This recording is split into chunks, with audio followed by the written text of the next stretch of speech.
tracking mysterious objects in our solar system and in our sky. Plus, how the search for extraterrestrial life could come down to extraterrestrial pollution.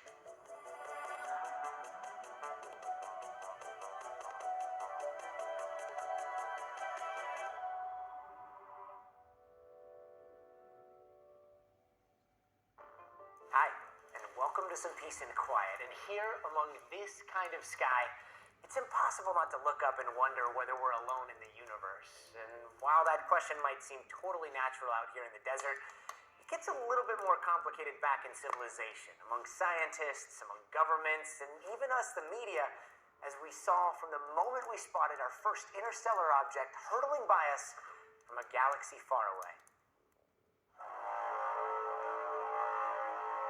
Right out of the gate, any conversation about extraterrestrial life starts with the Hollywood problem. Welcome to Earth. And science fiction doing exactly that, taking the idea of science and making it fiction.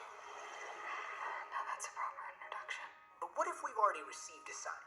At what point would it become scientifically acceptable to ask whether something we spot out in space is a sign of intelligent life?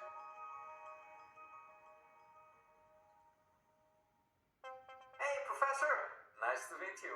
Nice to meet you too. Avi Loeb is a professor and former chair of the astronomy department at Harvard. He has spent decades researching things like black holes and the first stars. If you've seen or heard his name in the news, it's likely because of this thing, Oumuamua, the first interstellar object ever detected passing through our solar system. It was picked up by a Hawaiian telescope in 2017 and roughly translates to scout or messenger. Loeb claims it could be extraterrestrial. It's definitely not something we have seen before. Now, obviously, that is a big claim, but Loeb lays out 6 anomalies about Oumuamua that he thinks merit an open mind. But first, you should know that this picture you've seen is just an artist rendering. The actual picture of the thing is this. See that one thing that's not a streak? That's Oumuamua. Loeb says the data shows its shape is way longer than it is wide and more extreme than any other comet or asteroid we've ever seen. It's also way brighter, reflecting 10 times the amount of sunlight than typical for comets or asteroids. But the biggest head-scratcher for Loeb, Oumuamua's trajectory. It deviated slightly from its projected path around the sun and accelerated away, almost like it got an extra push. Comets do that, but they leave behind a tail of gas. No tail was seen with Oumuamua. Each of them is a low probability anomaly.